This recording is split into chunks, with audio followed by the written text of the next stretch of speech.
Hello there. Well, here is something a little bit different today. Normally I'm showing you a synth sound set preview from myself, but today here's something in Kontakt, and it's not just something from me. I've teamed up with the rather wonderful Spitfire Audio to produce a new cartridge for their eDNA Earth synth library. I like to try and call it eDNA because I like it. I think it's fun that if you're getting eDNA to help you make music, but I think it's actually supposed to be called eDNA. So yes, I have created a new cartridge for them called Kinematic, and fabulous. Let's have errors appearing on the screen before we've even started. That's just because I've got a preview copy. Now, here it is. Cracking start, Bowdler, as per usual. Yeah, so I was approached by the guys at Spitfire and asked if I'd be interested in doing a cartridge for their synth engine library. And naturally I said yes. Who wouldn't want to work with Spitfire Audio? Not me, Governor, that's for sure. Actually, let's just move this so it fits in a little bit better. You can see a little bit more. There we go. Yep, that's better. So I went away and had a bit of a play with the existing version of Earth and basically trying to work out what sort of sounds I felt I'd want to use with it and that I felt weren't currently in the collection, I suppose. So what I'll do is I'll just crack on with some noises and explain a little bit more about what my thinking was behind this particular collection as I go along, I guess. So we're starting off with some basses.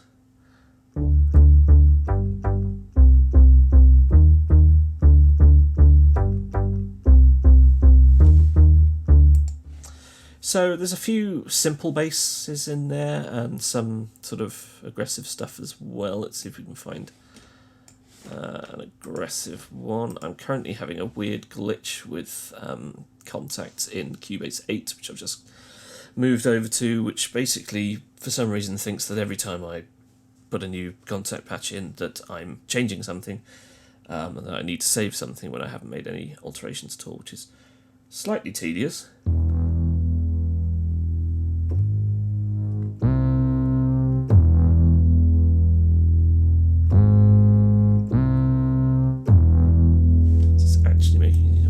Yes, it is.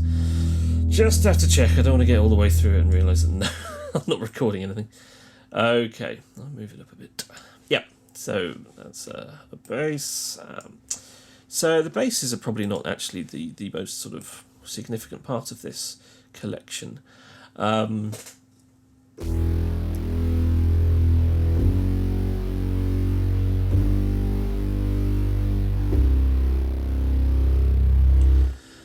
But they are quite fun. I mean, there's some of my favourite sounds are the basses, but the sort of reasoning behind this particular one was more to take some synthy sounds. I mean, the great thing about what you already have with Earth is that there's an enormous amount of starting material. The samples that the Spitfire Audio guys have put together are fantastic and really wide-ranging, which is also very cool.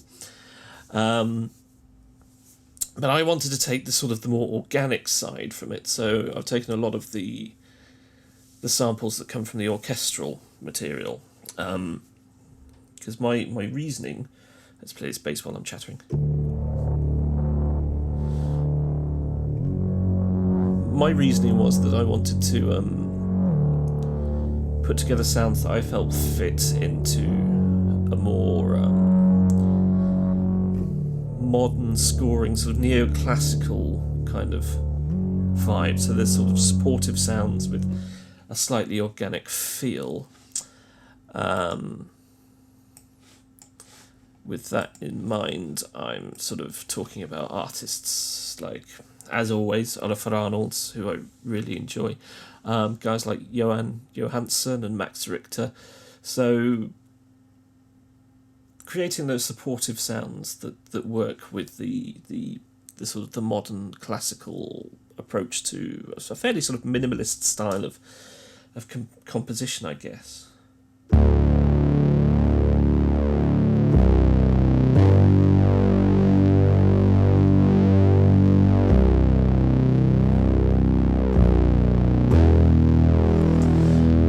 To a certain extent, the basses aren't the best place to sort of get a feel for that. But what I will do whilst we're sort of quickly going through some of the basses, I'm going to fix this thing there. I don't know why this keeps happening. It is quite tedious. Show you a few of the interesting things that are happening on the screens here.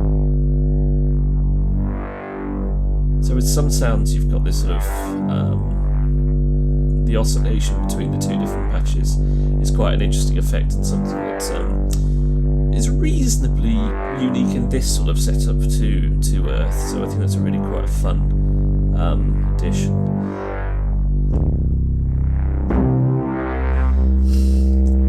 And then you've got this nice sort of effects dashboard here, where you can very quickly get to the most prominent effects that are affecting affecting. That's what I mean. The sound that you're listening to, and I've also put a little bit of programming into the mod wheel, so that there is a bit of movement.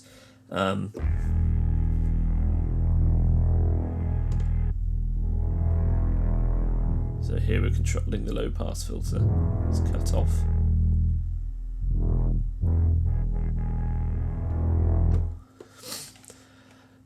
So yeah, the basses are they are a little bit gritty, because one of the other influences, as I was coming towards the end, I did want to put in a few sort of John Hopkins style sort of grunty noises. I mean, this is obviously what's a bit mental.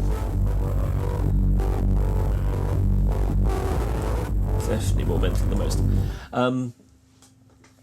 Just so there is a bit of aggression in it, because I think there is that fusion of the sort of the neoclassical cinematic and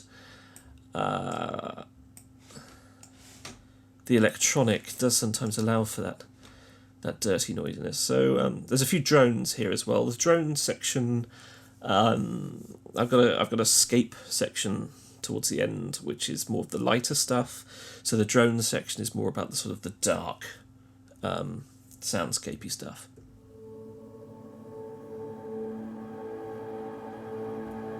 So this is good for sort of sinister cinematics. And you've got some gentle sort of movement in the wobbles at the top, so the volume, the pitch and the filter on both.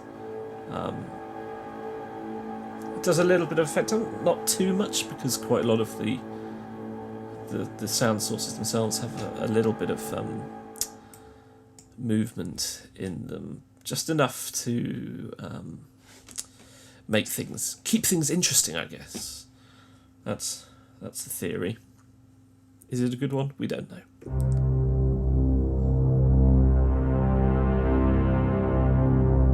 So it is very cinematic in style. Obviously, with it being Kinematic, there's an obvious connection there. But on a smaller scale, I suppose it's not hugely Hollywood. It's more.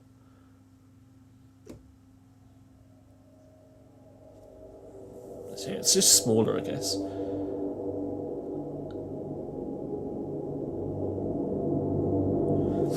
But yes, there's some nice, sinister, subtle movements in these drones, which is exactly what I was trying to achieve with them.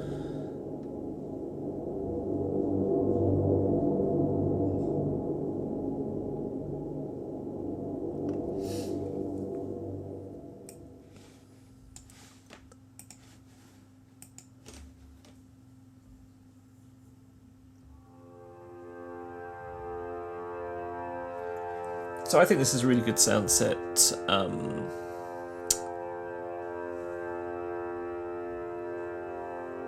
If you're doing a kind of moody TV drama or documentary, I think this would be very much its sort of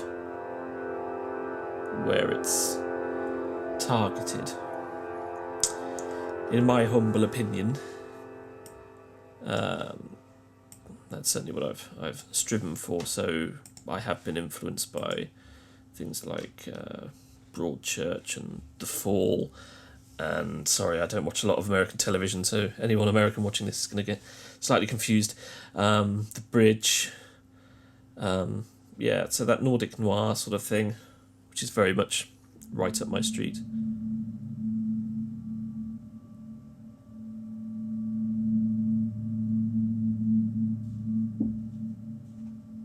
So it's moody, but not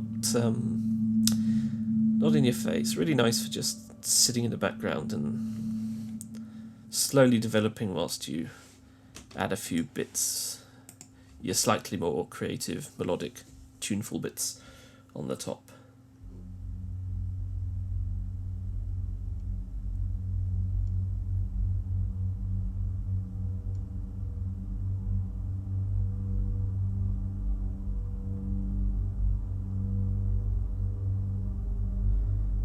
Very moody. Okay, let's finish off the drone section with the Mouth of Hell, because sadly appeals to my warped brain.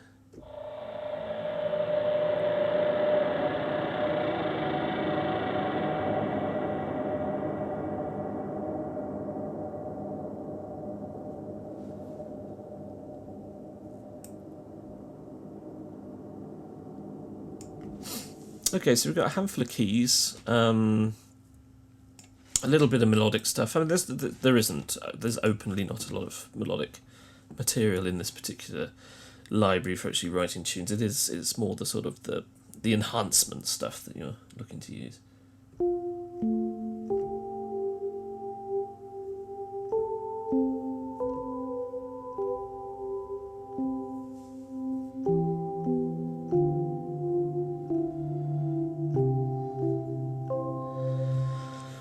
So, yeah, I mean, I felt that actually a lot of the existing cartridges did rather well with the keys and leads and that sort of thing, so I didn't feel any great need to add a lot more in.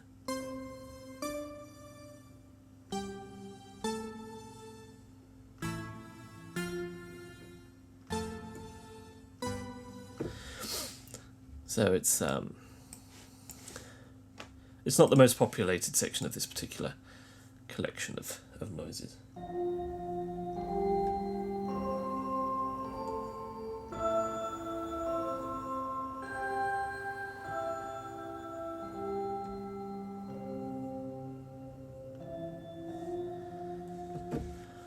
But there are some nice little bits and bobs in there. Very usable, I think.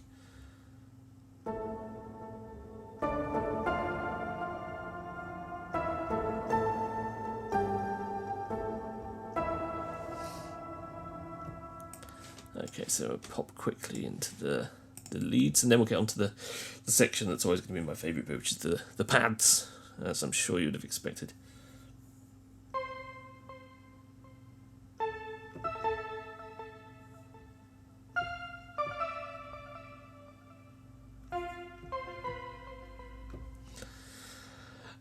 Okay, so So this is where most of the sound set resides, in the pad section that loads them, landscapes and stuff.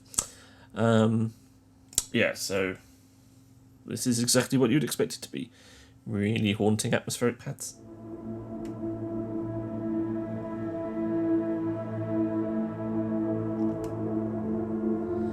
And this is really, for me, where the sound sources sing.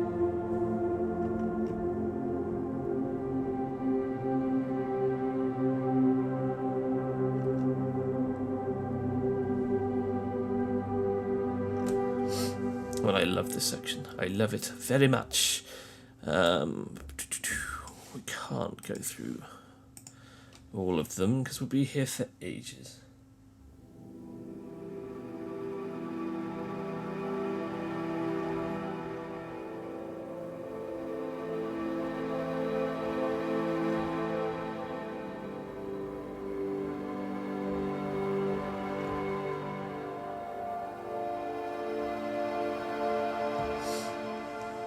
But there is some truly lovely stuff in here to play with. If you're inclined to make your own sounds as well, you know, after you've purchased Kinematic, of course.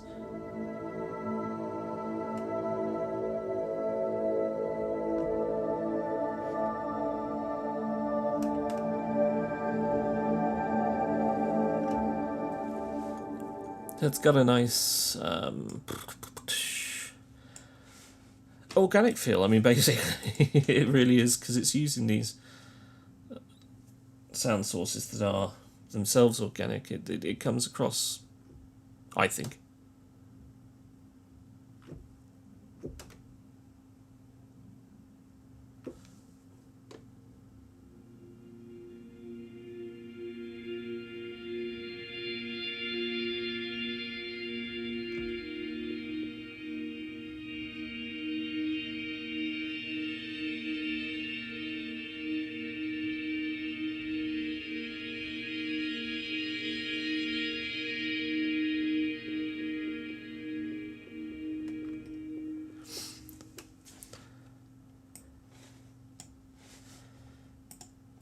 Ooh, shush.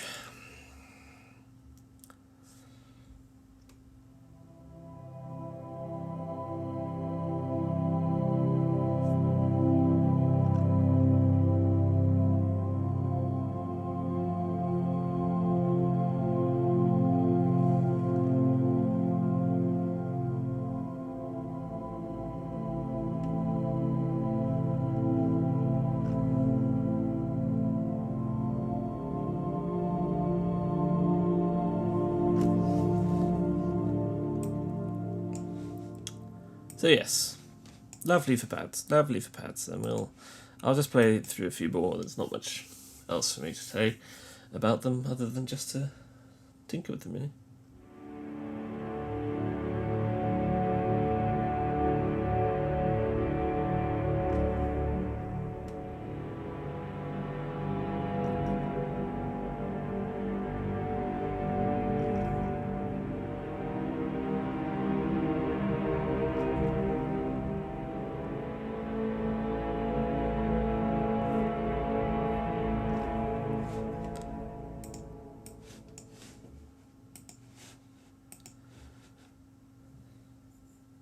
Play something a little higher up for a change.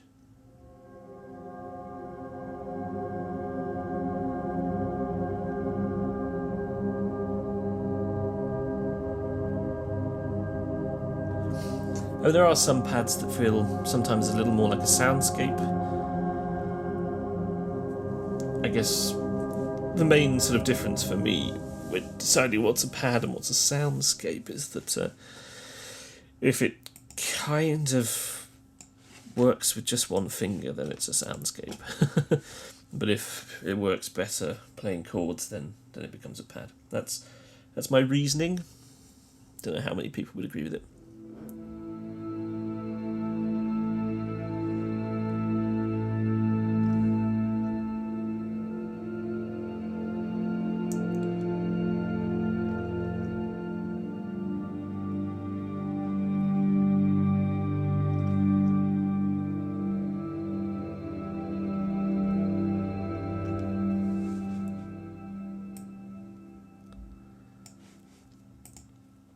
So as well as being good for cinematic stuff, I do think there's much to be gained from using this in more electronic stuff as well, to add a sort of organic edge to that.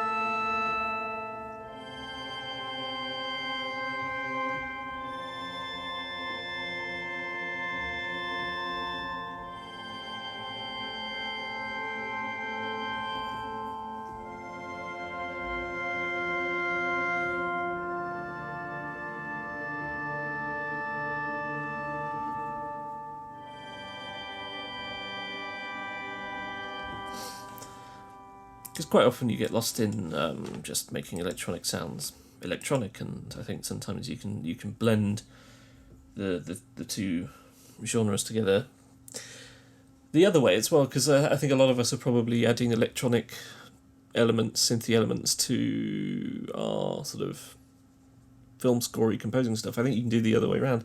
A really good example of that is is the collaboration between Olafur Arnolds and I've forgotten his first name, Mr. Rasmussen, the techno guy.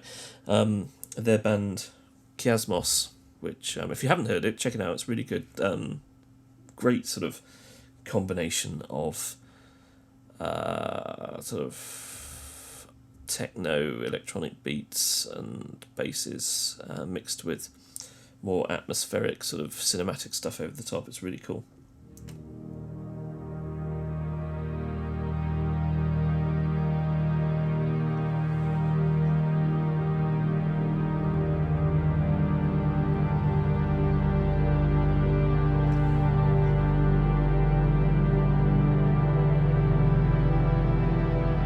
I love the long tail on this one. Feels like it takes forever for the next chord to sweep in.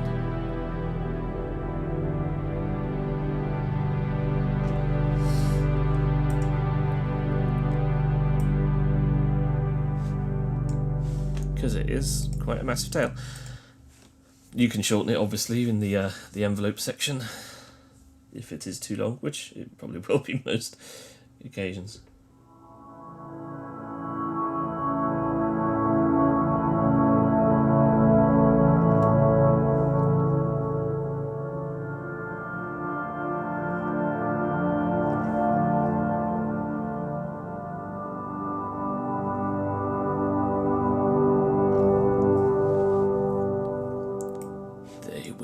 For you.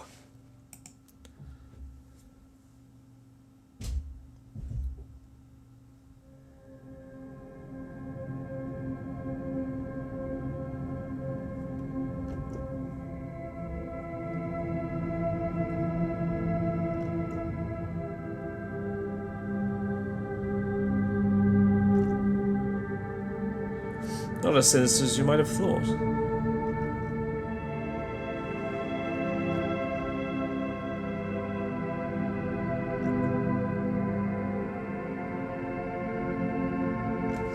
Quite deliberately so. I caught you out there, didn't I? Now, rather pathetically, there's only one percussion patch. I don't know.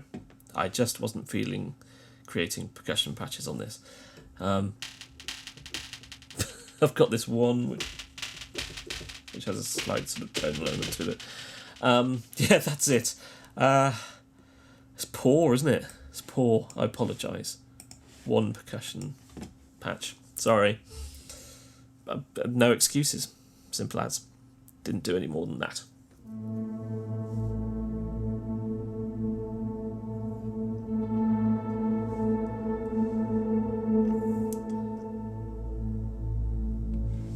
There's some low. Lunacy. How'd you get it? Lunacy. That's clever, isn't it? Isn't it clever? No? Okay.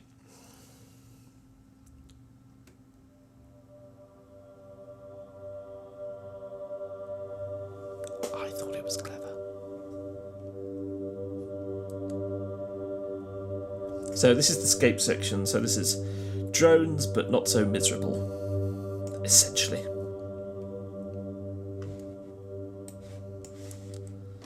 See, sometimes I can do non-dark gritty stuff. Honest governor.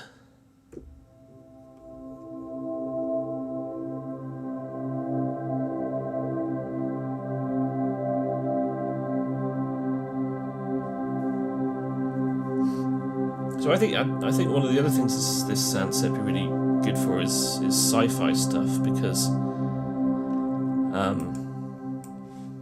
rather than going the whole electronic way with sci-fi, I think it adds a sort of humanity with its sort of the organic soundscapes and pads and stuff and electronic blips and plops.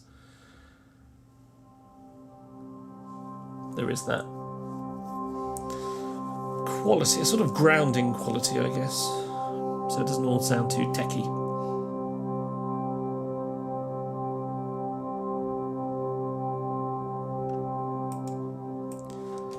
I'm aware I'm beginning to witter a bit now.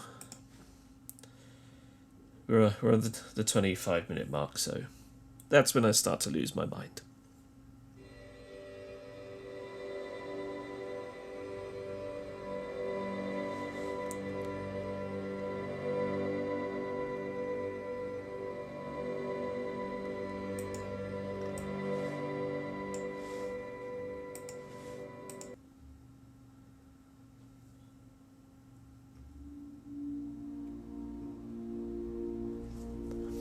So I think, off the top of my head, I think there's 150 patches in this particular cartridge. You will only be able to get it from the Spitfire audio site. It won't be available from my site. If you're watching this on my website, you can't buy it here. You have to go and dig it out on the Spitfire audio site.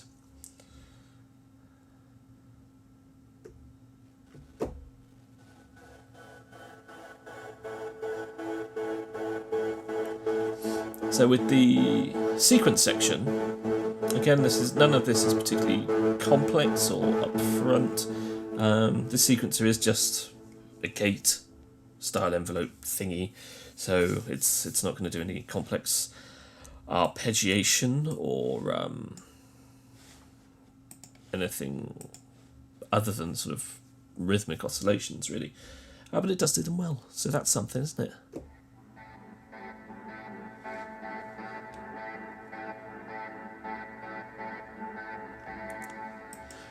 And the ones I've done here are very much sort of stuff that will just sit gently underneath, adding a little movement and dynamism.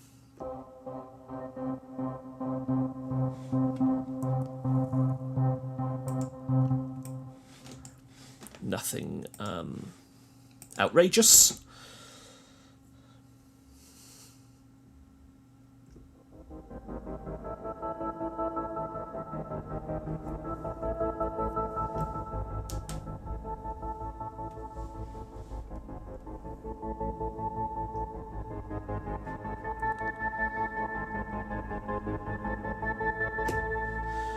We've got a little bit of a SFX sound effects section, which seems to have a slight dragon motif. There you go, doing two different noises at separate times, and ended up using the word dragon twice.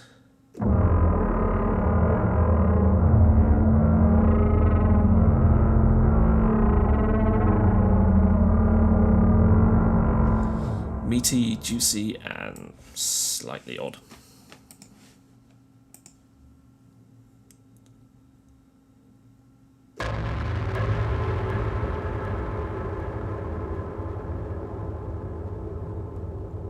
And that's a nice sort of slammy, guttural yech noise. Yep, that's an adjective. Yech. Yep. So here we are on possibly one of my favourite sections, the string section. Now these are sort of what delineates these from the pad section, why they're in their own separate section, is that I felt they were, well, they were more like strings. I mean, they're certainly using sound sources that are based on string samples, from what I can tell. So that's why I think these are more akin to strings. I mean, you could use them as strings, or you can use them to make your existing string library sound a little bit more different, little different.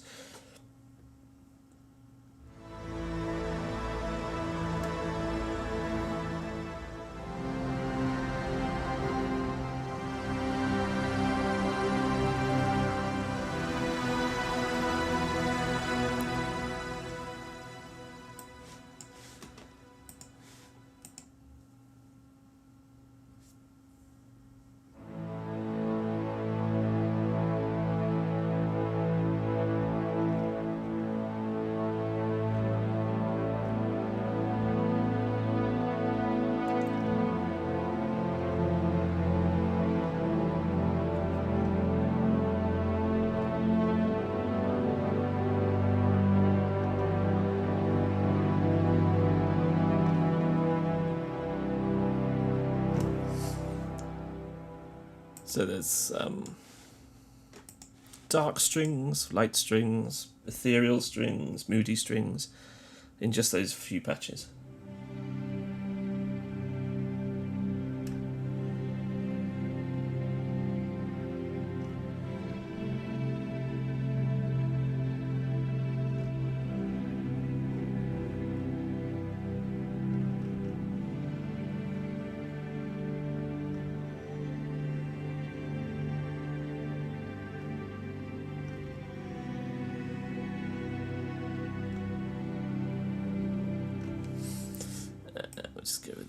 last one.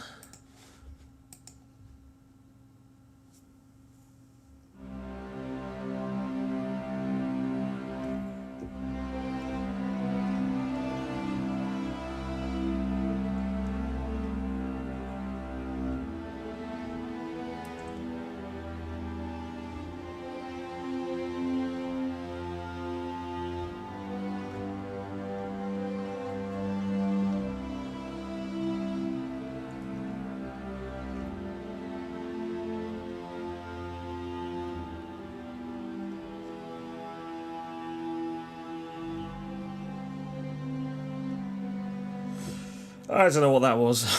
Played some awful, dreadful rubbish there. So there's a synth section at the end, which is kind of synthian noises that don't really sort of come under leads or keys because they're not quite as melodic, but they just make sort of interesting sounds, basically.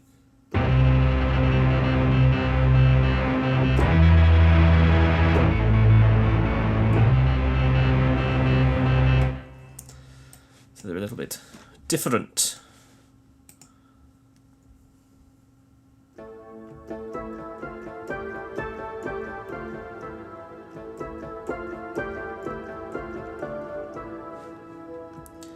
And we'll finish with this very last patch in the collection, Shimoji.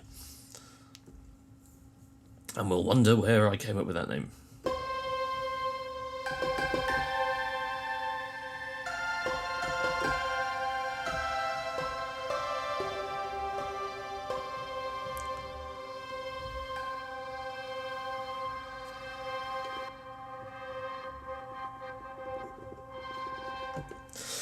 So there you go.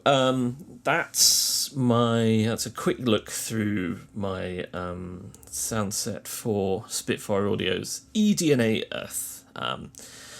As I say, it's only available from the Spitfire Audio site. I'm pretty sure that either Christian or Paul will be doing their own overview videos, so you can check that one out as well to get a different perspective on it. And I hope it appeals to you. I've had a really good time putting it together. It's been really fantastic to use this intriguing and wonderful sound source collection that Spitfire put together in Earth. Hugely enjoyable and really worth spending some time digging deeper with it. I think there's a whole load of stuff in there that is really clever and just works differently from other stuff, so it's always valuable to use. Yeah, so I can't remember what price it's going to be, I'm afraid. You'll have to find that out on the Spitfire site. I can't remember off the top of my head. How rubbish is that? Yes, and I think, like I said, I'm pretty sure I did 150 patches. I sound so unprepared for this video, don't I? In fairness, I am. Yesterday, I realised that my passport had run out, and I'm going on holiday next week to Sweden, so that was a bit of an error. And then my other computer started mucking around, so I'm back to my old computer, which is why you can hear it humming away gently in the background of this video, rather than I was hoping to use my brand new computer with its lovely silent fan, but that never happened. So, anyway, woe is me, and you don't want to hear about my problems, I'm sure.